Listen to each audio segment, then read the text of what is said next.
हेमंत सरकार के सचिवालय में कोरोना विस्फोट, 12 सीनियर आईएएस संभालेंगे मोर्चा। झारखंड पर कोरोना नियंत्रण के लिए 12 सीनियर आईएएस जिलों के नोडल पदाधिकारी बनाए गए अफसर कोरोना जांच, मरीजों के इलाज, कोरोना टीकाकरण आदि की निगरानी करेंगे। स्वास्थ्य विभाग तथा आपदा प्रबंधन विभाग द्वारा जारी दिशा निर्देशों का अनुपालन करेंगे। राज्य सरकार ने कोरोना पर नियंत्रण के लिए भारतीय प्रशासनिक सेवा के 1 दर्जन पदाधिकारियों को बड़ी जिम्मेदारी दी। इनमें प्रधान सचिव तथा सचिव रैंक के पदाधिकारी शामिल। इन्हें कोरोना पर नियंत्रण के लिए जिलों का नोडल पदाधिकारी बनाया गया। सभी कोरोना जांच, मरीजों के इलाज, टीकाकरण आदि पर आवंटित जिलों में निगरानी रखेंगे। साथ ही स्वास्थ्य विभाग तथा आपदा प्रबंधन विभाग द्वारा जारी दिशा निर्देशों का अनुपालन सुनिश्चित करेंगे। इसे लेकर वे जिलों में जाकर नियमित रूप से समीक्षा करेंगे तथा किसी तरह के आवश्यक हस्तक्षेप को लेकर संबंधित विभागों के अलावा मुख्य सचिव को अवगत कराएंगे। एक कोरोना के संक्रमण को लेकर राज्य सरकार द्वारा लागू प्रतिबंधों को अपने आवंटित जिलों में अनुरूप भी सुनिश्चित करेंगे। मधुपुर में डेरा जमाएंगे सीएम हेमंत सोरेन। झारखंड मुक्ति मोर्चा के कार्यकारी अध्यक्ष और मुख्यमंत्री हेमंत सोरेन शुक्रवार से मधुपुर में चुनावी अभियान की शुरुआत करेंगे। झामुमो महासचिव सुप्रीमो भट्टाचार्य के मुताबिक मधुपुर के 5 प्रखंड में उनकी सभाओं का आयोजन किया गया है। वे पार्टी कार्यकर्ताओं और पदाधिकारियों के साथ बैठक कर चुनावी रणनीति को भी अंतिम रूप देंगे। हेमंत सोरेन 14 अप्रैल को रांची वापस लौट आएंगे। शुक्रवार को थाना मैदान में वे चुनावी सभा को संबोधित करेंगे। शनिवार को लखनगाड़िया मैदान, 11 अप्रैल को घासको हाटिया और देवीपुर में उनकी सभा होगी। इसके बाद तिलैया मोड़ और मधुपुर 13 अप्रैल को, बाघमारा, बलवा और 14 अप्रैल को कोरी स्थित आसनसोल मैदान में जनसभा का आयोजन किया गया है।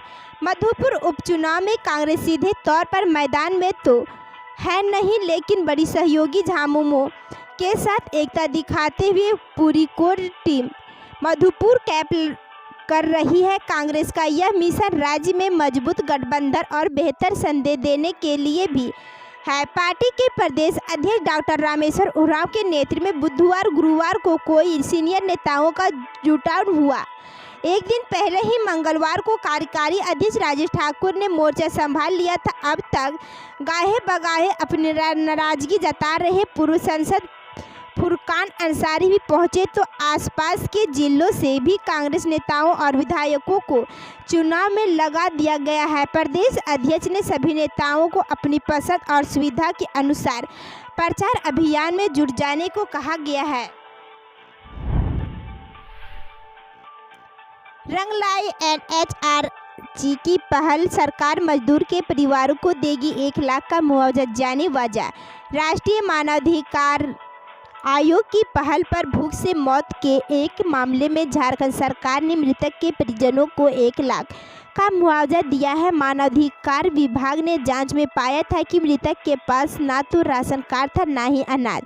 ऐसे में पूरे मामले को आयोग ने मानवाधिकार हनन का मामला माना था। 21 अक्टूबर 2017 को मीडिया रिपोर्ट्स के आधार पर एनएचआरसी ने मामले का संज्ञान लिया था। मीडिया रिपोर्ट्स के मुताबिक धनबाद जिले के एक मजदूर की भूख से मौत हो गई। मामला संज्ञान में आने के बाद एनएचआरसी ने राज्य सरकार से जानकारी मांगी थी। राज्य सरकार ने एनएचआरसी को बताया थी कि बीमारी व भूख के कारण मजदूर की मौत हो गई थी। सरकार ने मृतक के परिजनों के नाम पर राशन कार्ड होने की बात बताई थी। हालांकि राज्य सरकार ने फिर से पूरे मामले की पड़ताल की, तब पाया कि राज्य सरकार ने अपने रिपोर्ट में किसी बीमारी का नाम मेंशन नहीं किया था, जिसकी वजह से मौत की बात बताई गई थी। पड़ताल में यह बताया गया था कि आई थी कि मृतक के परिवार को 22 सितंबर 2017 और 18 अक्टूबर 2017 को राशन कार्ड के लिए आवेदन दिया था, लेकिन मृतक के मौत के बाद 25 अक्टूबर 2017 को राशन कार्ड का आवंटन हुआ था। झारखंड सचिवालय में 3 आईएएस समेत करीब 100 कर्मचारी कोरोना से संक्रमित, मचा हड़कंप। झारखंड सचिवालय के प्रोजेक्ट भवन और नेपाल हाउस में अब तक करीब 100 कर्मचारियों अधिकारियों के कोरोना संक्रमित होने से हड़कंप मच गया। सचिवालय में संक्रमित होने से हड़कंप मच गया, सचिवालय में सैनिटाइजेशन कराया जा रहा है। महासचिव पीकेएस के मुताबिक सचिवालय से के करीब हर विभाग में कर्मी कोरोना संक्रमित हुए हैं।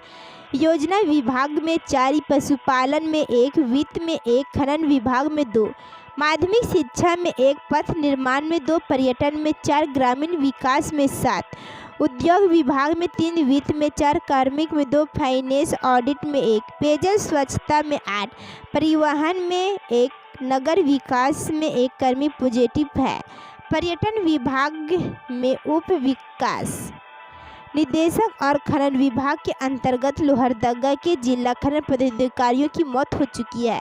झारखंड सचिवालय सेवा संघ ने मुख्य सचिव को पत्र लिखकर 5 सूत्री मांगे रखी। संघ का कहना है कि पदाधिकारियों और कर्मियों के संक्रमित होने के बाद उनके परिवार के लोग भी संक्रमित हो रहे हैं। यह काफ़ी विकट परिस्थिति है।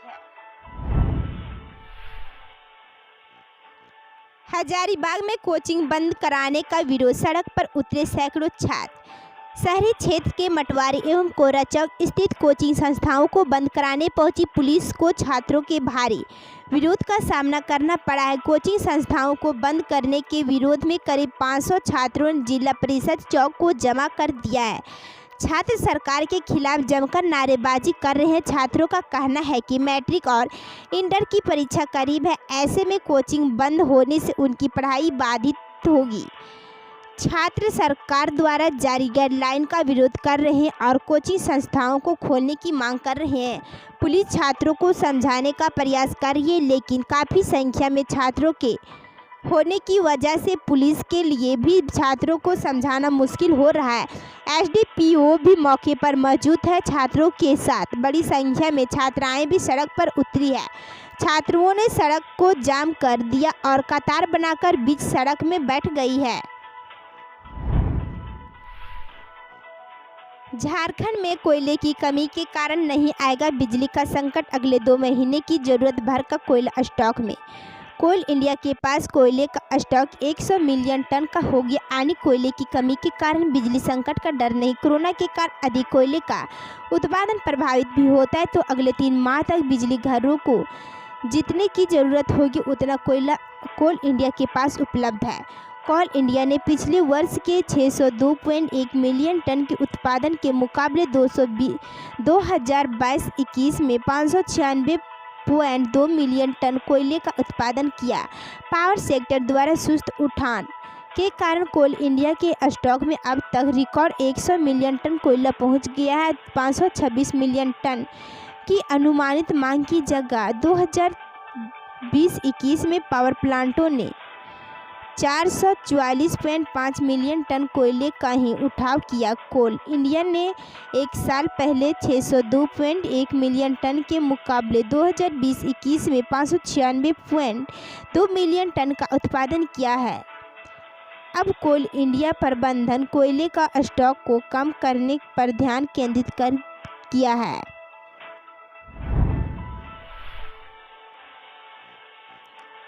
सरहुल और रामनवमी की शुभ यात्रा नहीं निकलेगी। रमजान में सोशल डिस्टेंसिंग के साथ नमाज की तैयारी।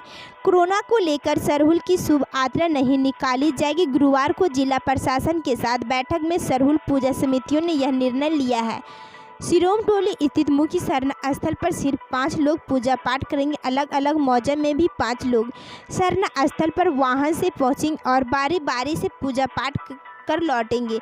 ढोल नगाड़ा साथ नहीं लाएंगे। उधर श्री महावीर मंडल रांची से जुड़ी समितियों ने रामनवमी शुभ यात्रा नहीं निकालने का निर्णय लिया है। रमजान माह को लेकर विभिन्न मस्जिद कमेटियों ने क्षमता से आधे लोगों को ही मस्जिद आने और बुजुर्गों को घर पर ही इबादत करने को कहा है। सरकार के गाइडलाइन के तहत विभिन्न मस्जिद कमेटियों ने सोशल डिस्टेंसिंग का पालन करते हुए नमाज अदा करने को कहा है। एदार ए सरिया झारखंड के प्रवक्ता अलीक उर-रहमान ने बताया कि सभी मस्जिद कमेटियों को कहा गया है कि मस्जिद का मास्क के साथ सोशल डिस्टेंसिंग का पालन कराएं। फर्ज नमाज के अलावा अन्य नमाज पर घर पर ही अदा करें। मस्जिद ए जफरिया के इमाम मौलाना तहजुबुल हुसैन वा शहीद मस्जिद के खिताब मौलाना शफीक अली वाई ने कहा कि बिना मास्क के मस्जिद न आए। लोगों से अपील है कि जहां तक मुमकिन हो घर पर ही इबादत करें। झारखंड हाईकोर्ट ने आखिर क्यों की कड़ी टिप्पणी, युद्ध से कोरोना महामारी की तुलना। झारखंड हाईकोर्ट ने रांची के रिम्स में सीटी स्कैन मशीन सहित अन्य मेडिकल उपकरणों की कमी को लेकर स्वतः संज्ञान से दायर याचिका पर शुक्रवार को सुनवाई की। Chief justice doctor Ravi Ranjan व जस्टिस सुजीत नारायण प्रसाद की खंडपीठ ने मामले की सुनवाई की के दौरान कोरोना जांच में हो रहे विलंब पर कड़ी नाराजगी जताई। खंडपीठ ने कहा कि कोरोना महामारी युद्ध जैसी स्थिति है, मंत्री यो है कोई और, अभी कोई आराम नहीं कर सकता। झारखंड हाईकोर्ट की खंडपीठ ने कोरोना जांच में देरी पर नाराजगी जताई। अदालत ने कहा कि हाईकोर्ट कर्मियों की कोरोना जांच का सैंपल 5 दिन पहले लिया गया था, लेकिन जांच अब तक क्यों नहीं आ गई है, जांच में क्यों विलंब हो रहा है। कोरोना महामारी युद्ध जैसी स्थिति है, मंत्री हो या और कोई, अभी कोई आराम नहीं कर सकता है।